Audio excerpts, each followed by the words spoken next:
UFC 322 is one of the best fight cards of the year. We have two super fights where a fighter is moving up in weight to challenge for a second belt. And the best part about that is each one of the fighters moving up in weight is their divisional GOAT. Is Islam Makhachev one of the best fighters to ever do it? Is Weili Zhang one of the best fighters to ever do it? And both of those questions will be answered on Saturday night. My name is Angelo. This is We Want Picks. And I'm going to break down the entire UFC 322 fight card, giving you my picks, predictions, and DraftKings Fantasy Plays. But before we jump into the card, let me jump into the website. If you go to WeWantPicks.com, we have a whole suite of tools, insight, information. We've got bets. We have an artificial intelligence. We have everything you could ever want or need heading into a fight weekend. For DraftKings Fantasy specifically, we have a DraftKings Optimizer. This will just build lineups for you. It'll be preloaded with some of the best ownership projections in the game. And if you know how to use an optimizer, you can mess with the advanced options. You can do whatever you want to do down here. If you don't know how to use an optimizer and you're watching this video because you want to dip your toes, you love fantasy football, I imagine fantasy fights will be just as fun, click the beginner mode slider button. So now instead of presenting you with data and numbers and expecting you to know how to use it, it's just going to ask you a series of normal, logical questions. Questions like, who are your most confident favorites? Who are your most confident underdogs? Are there any fighters you don't want in a lineup at all?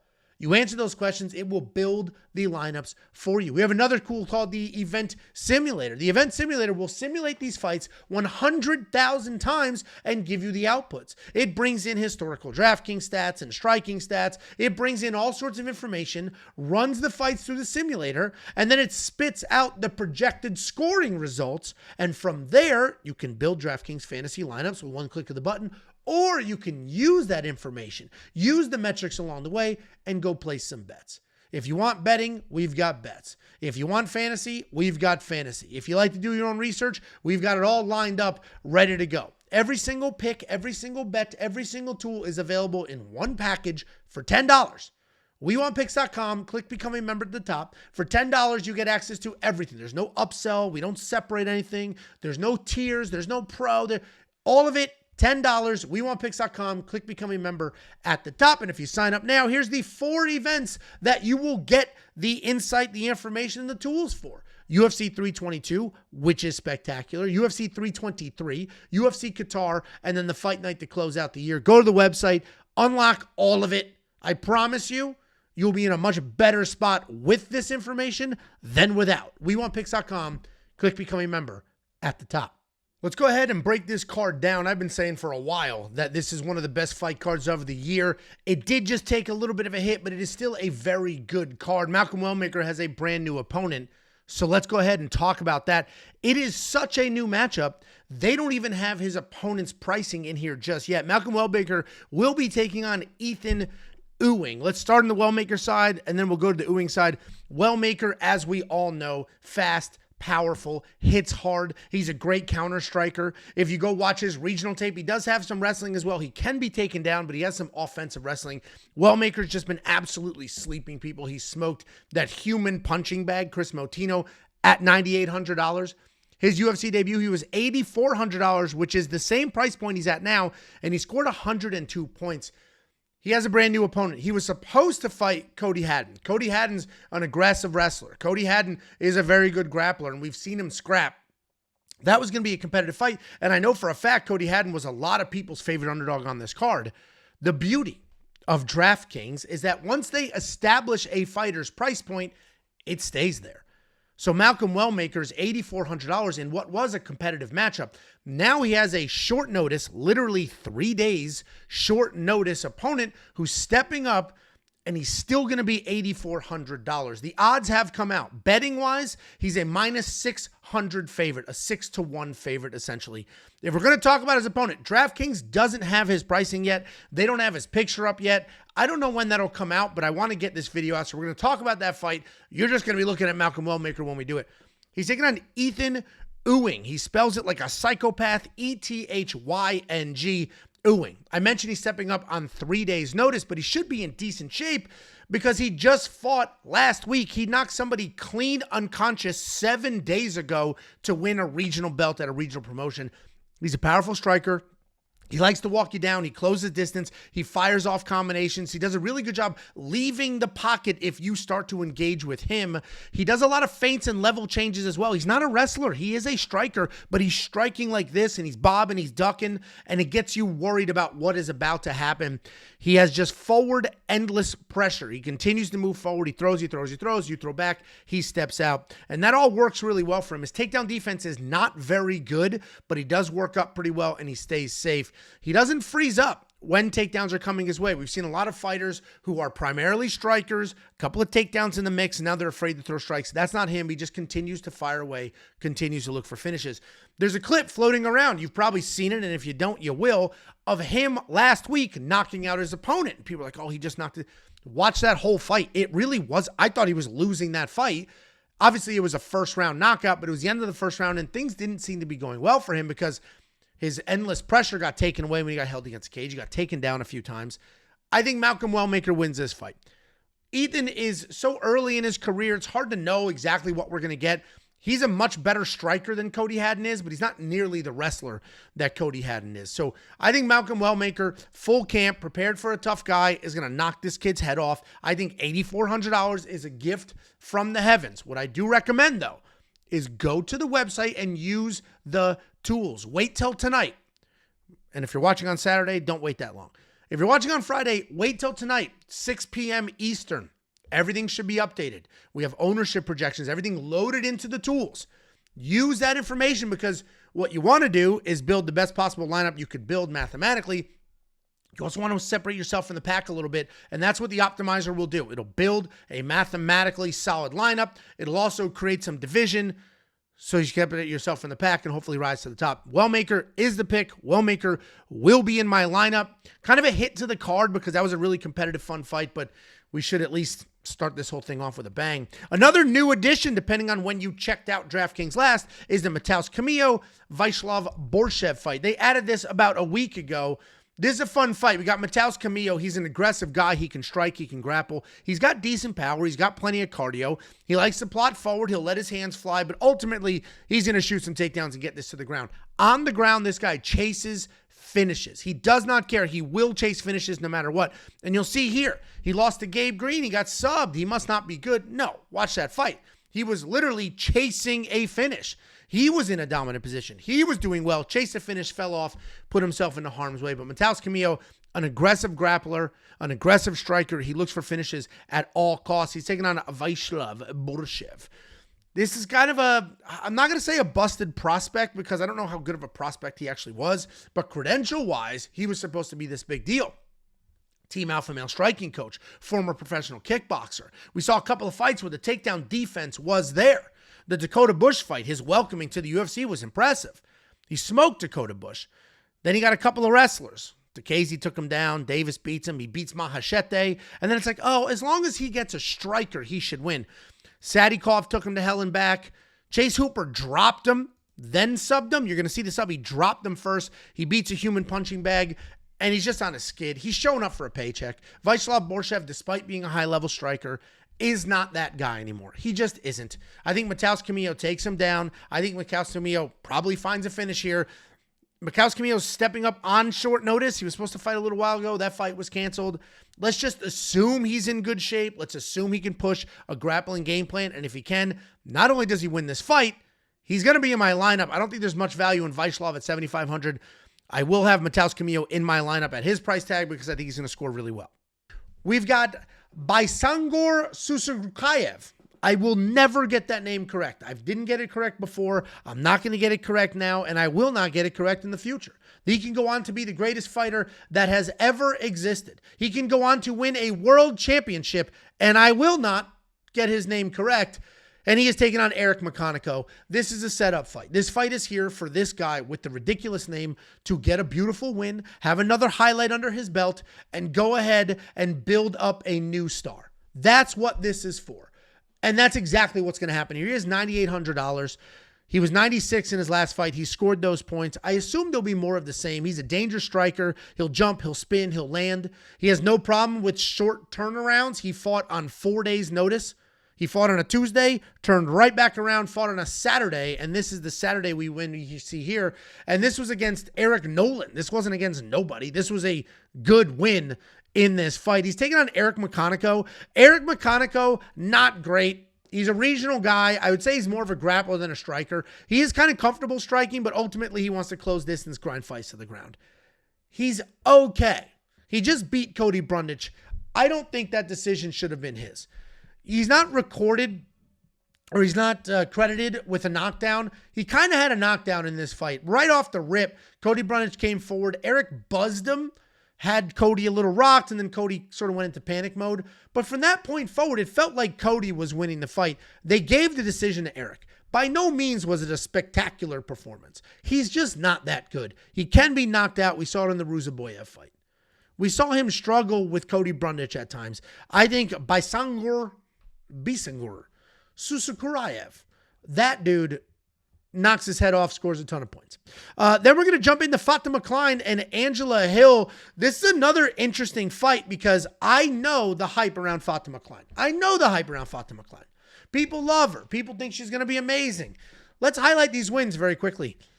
Melissa Martinez, cut. They cut her. They said, you don't belong here. You're not good enough to fight here. They cut her. Victoria Dudikova, they cut her. You're not good enough to be here. You don't belong here. They cut her too.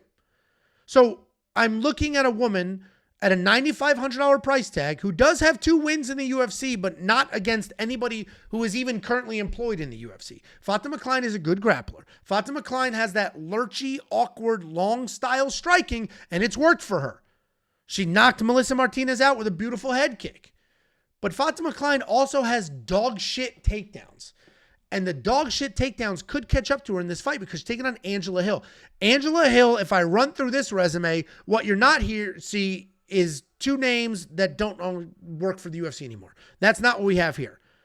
There's plenty of losses on this record. By no means is Angela Hill a world-class stud who could be a world champion.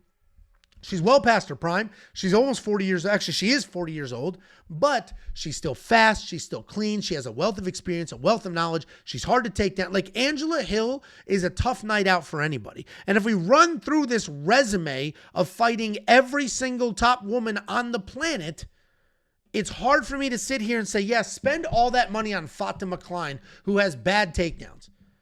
I don't think Fatima's going to be the faster fighter here. I think Angela's going to be plenty fast, so the striking should be okay. I don't think Fatima's takedowns are going to be good enough. So now we have Angela Hill fighting somebody younger. She's got all the experience. She's got the durability. She has all the tools. I am going to pick Angela Hill, but the pick doesn't matter. We're talking about DraftKings Fantasy. I do not think Fatima Kline. That price tag is absurd, and it implies a finish. Not only do I not think she gets a finish, I don't think she's going to have enough takedowns to cover. I think maybe she'll get 1, maybe 2, but Angela will pop right back up. She's not going to give up a ton of control time. So Fatima Kline, we'll find out if she's a bust or not. Angela Hill, if you're going to throw one of them in your lineup, at least she scores somewhat well. Scored 31 points here in a loss, 50 points in a loss, 44 points in a loss. Fatima Kline might not score that in a win. So if you're going to throw one of them in your lineup, probably should be Angela Hill. Then we have Pat Sabatini taking on Chepe Mariscal. Pat Sabatini is a very good jiu-jitsu guy. He's got great submissions. He really kind of got a household name when Jamal Emmers knocked him down. He looked like he was knocked out, and then he rolls for a heel hook and gets it while 3/4 unconscious. And that happened all the way back in 2021. Since then, sort of a mixed bag. Obviously, he beats Tucker Lutz. He beats Laramie, who's no longer employed by the UFC. Loses to Damon Jackson. Damon Jackson came forward, knocked his ass out immediately. Then he beats Almeida. Loses to Diego Lopez. Then he beats Jonathan Pierce, who's kind of a wrestle only. And he beats Joe Anderson Brito. That was actually a quality win there as a dog. Same thing. Took him down, held him down, racked up. You can see here. Almost 15 minutes of control time. 14 minutes and 47 seconds of control time in a 15-minute fight.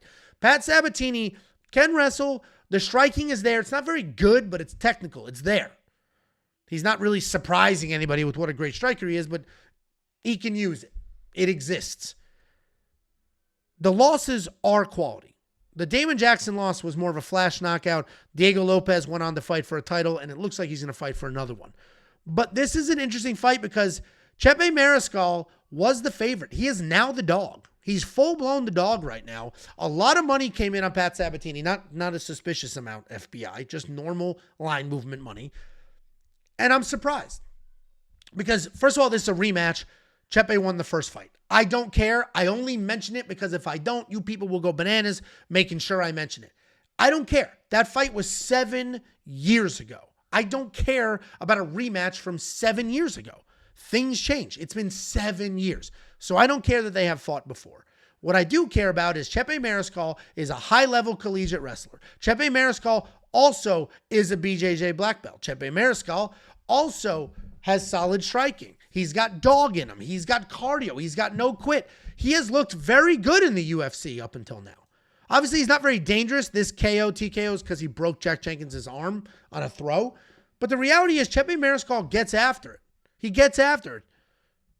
He's in your face. He's durable. He's busy. He can wrestle. He can strike. He can do literally everything, and I expect him to do everything in this fight. He scores pretty well. 86, 138, 84, 105, 108. That's mostly decisions. He scored 138 in a fight where he went to a decision. This could literally look exactly the same. He could take down Pat Sabatini 5 times, stay safe, ride him out, elbow him in the face, and rack up a ton of points. I'm picking Chepe, and Chepe will be in my lineup. Then we have Gerald Meerschaert taking on Kyle Daukaus. This is another weird fight where I think both of these guys are pretty bad. I do not think either one of these guys are very good. Kyle Daukaus notably was cut from the UFC, went on the regional scene. You're not going to see it here, but he got 4 wins, I believe. It might have been fewer than 4, but I think it was 4. Then he came back to the UFC. He knocked out Michel Pereira very, very quickly. He missed. I mean, it was, you can see he got the quick win bonus, so under a minute. I mean, he missed like 1 punch, and the second punch landed out cold. Now that we're investigating fights a little closer and looking at the outcomes a little differently, maybe it was suspicious. I doubt it. But Kyle Daukaus is a long, awkward guy. He's got high-level jiu-jitsu. His takedowns are not great, and the striking is just okay. Obviously, it's serviceable. He just knocked out Michel Pereira. But if you look at why he was cut, he gets smoked by Onder, smoked by Delidze. He does beat Pickett, who's no longer in the UFC. He had the headbutt with Kevin Holland. He loses to Phil Hawes. He beats Dustin Stoltzfus, no longer in the UFC. And he had that loss to Arnold Allen. Kyle Daukaus is okay. Is he UFC caliber? He wasn't. That's why they cut him. And now he's back. He obviously just got a good quality win. The reason I'm running on and on and on here is this guy is $9,300. $9,300.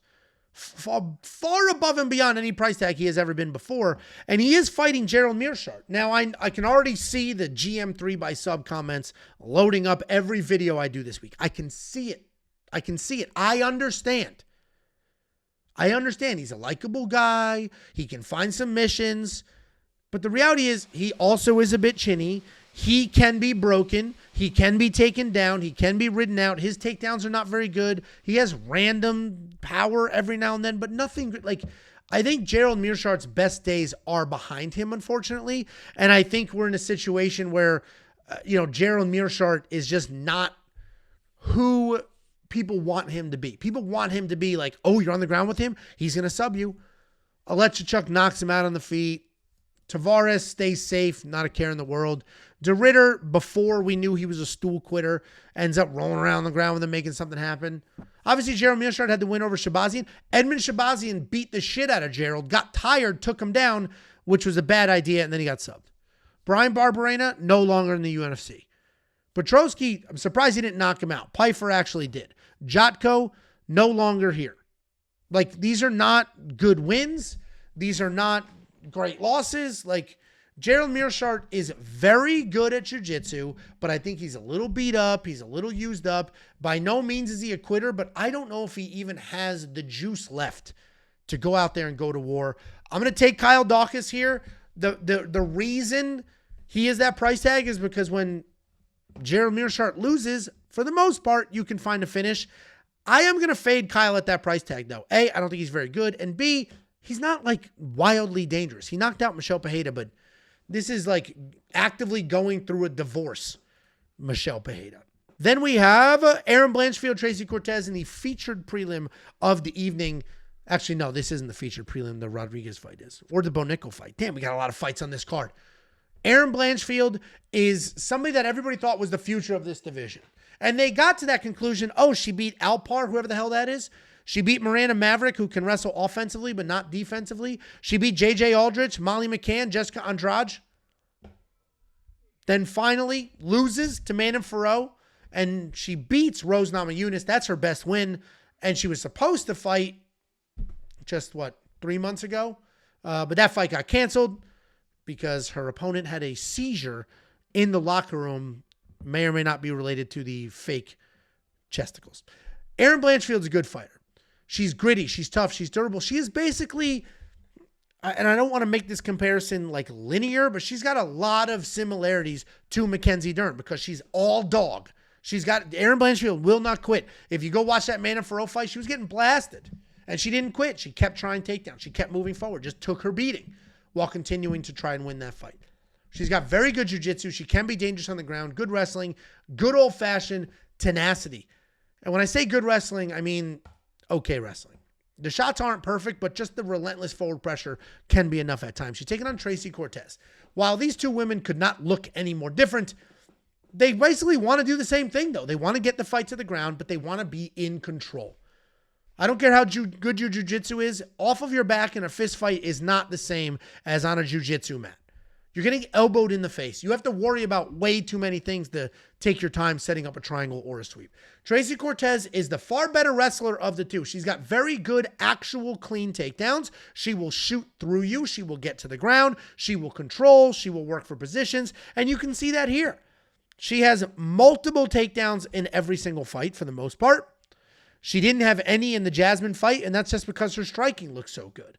Her striking is not powerful, but it is clean. I don't think Tracy will be the better striker here. I think Tracy's striking is just a little too clean where Erin will get in her face and make it ugly and just start bombing away. Tracy is the better wrestler, though. And I think Tracy's got good enough submission defense to not get absolutely plugged when she gets it on the ground. This is a tough fight to pick. I am going to pick Erin for the intangibles. I think the jiu-jitsu defense of Tracy should be able to thwart any submissions coming from Erin. But Erin has the intangibles, the never stop moving forward, the get in your face, the try to rip your head off. Those qualities will do her well. So Erin Blanchfield is going to be the pick. I'd probably avoid this for DraftKings. Obviously, if you want to sprinkle a little Tracy at $7,200, I mean, she scores really well because of the takedown. 6 minutes of control, 9 minutes, 8 minutes, 2 takedowns. I mean, she gets after it. She puts in work and she gets after it. Then we have Roman Kopylov taking on Gregory Rodrigues. Roman Kopylov, as we know, former professional kickboxer. He fights like a professional kickboxer. Takedown defense is improving, but it's still not great. He's got clean hands. He's got good footwork. He'll light your legs up. He'll light your body up. He's a very, very good striker with a high-level background who remains dangerous late. This knockout win over Chris Curtis, this happened with 1 second left. Literally 1 second left, knocked him out. Just bang, made it happen. Roman Kopylov is a good fighter, but he's a one-dimensional fighter, and I think that's going to be the difference here. Gregory Rodrigues, while is known for the power in his hands, look at all of these freaking KOs. Knocked out Jack Hermanson in his last fight, knocked out Tavares, knocked out Tallulah, knocked out Chidi Njokuani, knocked out Marquez, knocked out Park. He's got power in his hands. We know that. But he also has very good wrestling. Look at this win over Christian Leroy Duncan, who we just saw put on a showcase last fight. He had 4 takedowns, 8.5 minutes of control time. That's the version of him we need here. Shoot the takedowns. And he is a high IQ guy. While he enjoys going out there and swinging like crazy, he recognizes there's some danger coming my way. I need to make adjustments. And I think that's exactly what we have here. I trust him to use his brain. He's a Brazilian Jiu-Jitsu black belt. He does have power in his hands. He does have wrestling. He's the better fighter. $8,600. He should be in my lineup because if he wins this fight, he either scores a ton with a bunch of takedowns or finds a finish. Then we have Bo Nickel taking on Rodolfo Vieira, the fall from grace. Poor Bo Nickel was the talk of the town. They had him on every single pay-per-view main card that he was on. Then he finally loses. and now they've dropped them down to the prelims. The reality is Bo Nickel is a 3-time Division I national champion. He was the Hodge Trophy winner, which means not only were you an outstanding wrestler, you were the best wrestler of any weight class in the tournament. That's a giant accomplishment. Bo Nickel's a very, very good collegiate wrestler who moved over to MMA. What I will say, though, is if you look at these fights a little closer, yes, he got takedowns. But Bo Nickel relies on his scramble skills. Bo Nickel uses his scramble skills to get the takedowns, kind of creates a mess and ends up on top. He's not shooting blast doubles. He's not dropping for a single, converting, picking you up, running dead out. Even Jamie Pickett, a lot of people think he had to kick him in the nuts to get that takedown. Val Woodburn, he just landed that one big punch. Cody Brundage underhooked threw him to the cage while defending. And then Paul Craig, he just pot-shotted his way to a win there. Bo Nickel is improving. This Paul Craig win tells you that. He went out of his way to only strike. And then he fought De Ridder. He made a huge mistake in that fight. He took De Ridder down pretty early. Looked good, looked fine. Then he jumped guillotine in a scramble, ended up on his back, got lit up a little bit, and then the second round, De Ridder's like, oh, yeah, I will break him. And that's exactly what happened. Bo Nickel, obviously coming off that loss. He's been out for a little while, but it's going to be an interesting matchup here because he is fighting a physical specimen in Rodolfo Vieira. This guy is all athlete. He's big, he's strong, he's fast, he's clean. He's got decent striking. He outstruck Chris Curtis. He has decent striking. He also has offensive takedowns. He's got great jiu-jitsu. He has a lot of really tangible and intangible skills. The problem is he does have some questionable cardio. He dispelled some of those rumors in a couple of decision wins, but Rodolfo Vieira is a little bit older, and while he does have technical striking and he does have blast doubles and things like that, what he doesn't have is, I don't know how to word it, he doesn't have that killer instinct. We saw it in this fight against Fluffy. He was dominating. Then things got a little tough, and he was like, that's kind of it for me. The Chris Curtis fight, he lost to Chris Curtis. But he was outstriking Chris Curtis. Like, he was landing clean, moving forward. Rodolfo Vieira is a good fighter, but I do think Bo Nickel wins here. Now, the question becomes, does Bo Nickel win by Paul Craiging, meaning he's going to win just pop, pop, pop, pop, pop, pop, pop, a million times over, staying on the outside, staying safe? Or does Bo Nickel win by getting takedowns and trusting his jiu-jitsu defense? If it's the pot shots, we saw he scored like shit against Paul Craig. But if he gets the takedowns and has the control time and stays safe, then we know he'll score really well. Real tricky situation. I'm going to pick Bo Nickel. I might have one or two lineups with him, but I genuinely don't know if he's going to go all in on the striking or all in on the wrestling. I don't imagine he's going to do both. I think he's still too young in his career to mix those things up together really well. Then we have Benoit Saint-Denis taking on Beneil Dariush. This main card is actually a little bit tricky. Benoit Saint-Denis, the former French Special Forces fighter, is going to move forward, get in Beneil's face. Benoit Saint-Denis just kind of bombs away and looks to wrestle. That's it. But he is, all the things I said about Erin Blanchfield, he's got that. He will not quit. He got beat so bad in this Elizeu Zaleski fight, they fired the referee. They fired the referee for not stopping the fight. That's how badly he got beat. But he didn't quit. He moves forward. He is winning fights with just raw, nonstop, in-your-face aggression. He did it to one of the Bonfils. He did it to Moises. He did it to Frivola. He works through adversity. He was beating Dustin pretty good until he ate a big shot. McConico caught his kick and lit him up. Benoit Saint-Denis, when he wins, scores insanely well, and you can see that here on the left-hand side. He's taking on Beneil Dariush. The version of Beneil Dariush down here, where he had all these wins in a row. The version of Beneil Dariush that got us to this point here from 2018 to 2022, where he beat Tony Ferguson, beat Fajeda, beat Skoltman, beat Close, beat Camacho, beat Dober, beat Moises. This version of him was special. This is the version that people said he could be a world champion. Then he gets knocked out by Oliveira after a year and a half away. Then he gets knocked out by Arman Sarukian. And then he goes to Moicano, and I picked him against Moicano. I said Beneil Dariush is going to be the better striker. Beneil Dariush is the better grappler.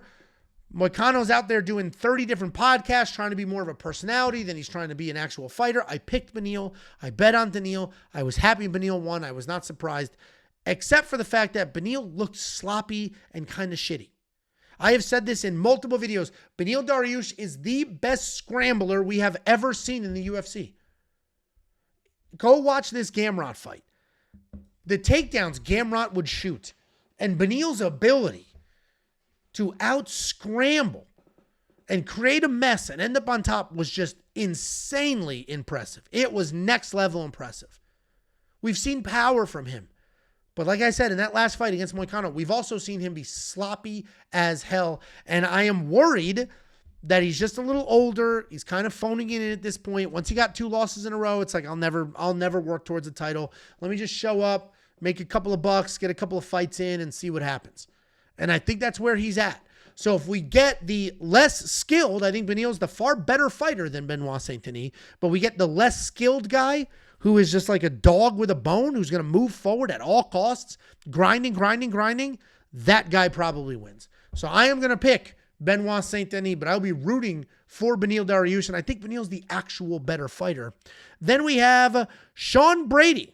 Nope, we're going to go down one. Then we have Carlos Prates taking on Leon Edwards. This should be a fun striking match. Carlos Prates, as we all know, rips cigarettes, drinks whiskey, and somehow knocks everybody out. When he fought Trevin Giles and it went to the second round, my notes on him were gun shy, kind of sucks. And then he changed that narrative very quickly, knocking out Ratke, knocking out Jing Lang after everybody said he can't be knocked out, knocking out Neil Magny. Even in the Ian Gary Machado fight, he didn't get a recorded knockdown. He had that dude almost finished.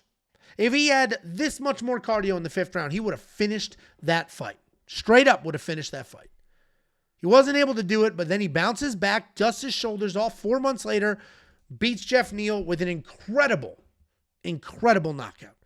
Carlos Prates is one of the most dangerous guys in this division, and he is fighting a pure striker in Leon Edwards. Leon Edwards, former world champion. I'm saying pure striker. You'll see he's got a couple of takedowns here and there. He took down Bilal twice. He took down Kobe Covington twice. He took down Nate Diaz 4 times. He got rocked at the end of that fight. Leon Edwards is a very talented fighter. He's got clean striking. He's got good footwork. He used to have a giant heart when he knocked out Muhammad Usman to become the world champion with, 1 minute left, 30 seconds left, whatever it was in that round. That was wildly impressive. But since then, despite defending the belt 2 times after that, we have seen when there is adversity, he's not that same guy anymore. He ends up in a staring contest. He's a little gun shy. So the question is, was he gun shy in the Bilal fight and in the Sean Brady fight because he was afraid to get taken down? Or was he gun shy because that's who he is now? That's who he is now. Instead of just going out there trying to win fights, he's going out there trying not to lose, and you end up with something like this when you're trying not to lose. This will be an interesting fight because he is fighting a striker. He doesn't have to worry about the takedowns. So we're going to find out how good Leon actually is or is not. Was he kind of overrated with knocking out Usman after losing, then beating? I don't think he won this decision, but let's say he beat him in this decision. Then he beats Kobe Covington, who was injured. Like, are there caveats here? Are there asterisks next to these high-quality wins? Or is he just that good in the wins and there's a wrestling gap, and the wrestling gap won't matter in this fight? I think Carlos Prates wins. I think Carlos is insanely dangerous. I think he hits harder than anybody Leon has ever fought before, and I expect Leon to start shooting takedowns because I don't think it's going to go the way he wants it to. And like we said before, in previous matchups, if you start shooting takedowns because you need them, you probably won't get them. I'm going to pick Carlos Prates. He is pretty expensive in a matchup like this, so we'll see how good Prates actually is or is not. Then we have Sean Brady taking on Michael Morales. And I have a pretty firm take on here, and it's going to surprise a lot of you, especially because Sean Brady got finished by Bilal Muhammad on the feet. So, you, me, almost everybody, after this loss to Bilal Muhammad, where he got finished on the feet, we all said, this guy sucks. What a bump. The most boring guy in the division outstruck you. Pillow fist Bilal knocked out Sean Brady. You're soft. What a loser. Just never forget that's how you felt. Okay, I won't forget. I'm not going to pretend I said Sean was good this whole time. Sean has convinced me he's good. And it's not the Burns fight. I don't care if you beat a 40-year-old that should have retired 3 years ago. The Edwards fight was impressive, but okay, maybe Leon doesn't have the heart he used to. It was the Kelvin Gastelum fight that did it for me. That's when I was like, okay, Sean Brady is good. Because he was able to take down a very good wrestler 5 times, have no issues whatsoever anywhere that fight went, and then ultimately submitted him. He made whatever adjustments he needed to make. Gilbert Burns, he took him down 7 freaking times. Leon Edwards 5 times, then he subs him. Sean Brady has evolved into who he thought he was, and it took Bilal Muhammad knocking his teeth loose to get there. He is taking on Michael Morales. Michael Morales has some very suspicious videos floating around the internet, okay? You do with that what you want. I don't care what he does in his free time, how he lives his life. I don't know if it was to celebrate some national holiday or if he's a Peyton Talbot. I don't know. And I don't give a shit because he is insanely athletic. He's a high-level wrestler, a high-level striker. Skill for skill, Michael Morales is one of the best fighters on the UFC roster. Very good wrestling, very good striking, great cage control, great range management. He is a very good fighter. The problem, though, is he fights to his opponent's level, and that means down as well. He fought down to Jake Matthews. He fought down to Max Griffin.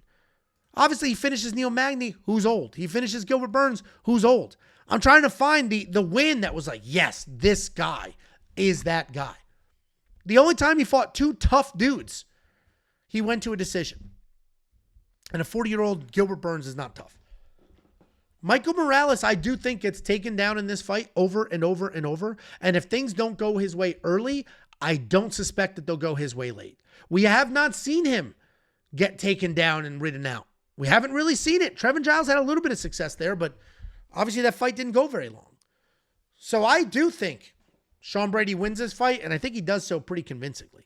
And then we have the co-main event of the evening, Valentina Shevchenko versus Weili Zhang.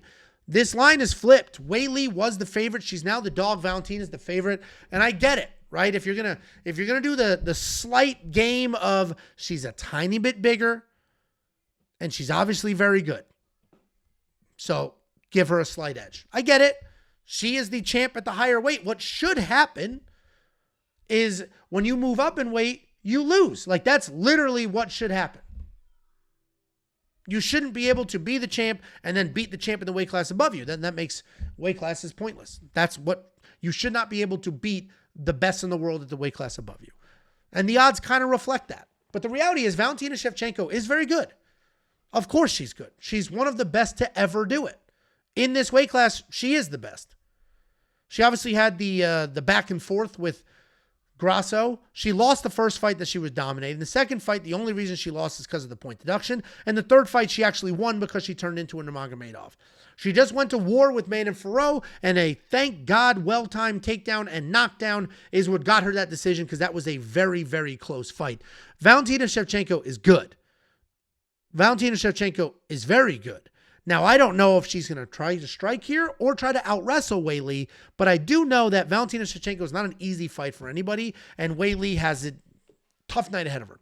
Weili Zhang is unbelievably well-rounded. She started her career as a striker. She added wrestling into the mix. She has beautiful takedowns. They're well-timed. She's got great cardio. She's very strong. She obviously has a couple of weird losses here. The knockout to Rose, where Rose landed that head kick kind of early. And then the rematch, I thought she won the rematch. I thought that was a bad decision. I thought she won the rematch. Luckily, she came back, ended up winning her belt back, knocks out Joanna, submits Carla Esparza, dominates Limoges, Yan Jinan, Tatiana Suarez in the last fight. And this fight, the clinic she put on Tatiana Suarez, is what was impressive. Because I think if Valentina is looking to wrestle here, it's because the striking's not going her way. She struggled. The reason she had to wrestle Alexa Grasso is because Alexa was smaller and fast and clean. And Weili is smaller and fast and clean, and I don't think Valentina's just going to be able to bully her to the ground the same way she did little teeny tiny Alexa Grasso. So I think Weili wins this fight, and I will spend the $8,000 to get 25 minutes out of her. And then we have the main event of the evening. We have Islam Makhachev moving up to fight Jack Della Maddalena.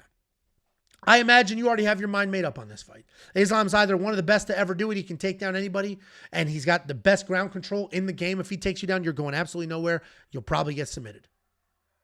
Or you're on the other side, and you're on the JDM side, and you're saying he's bigger.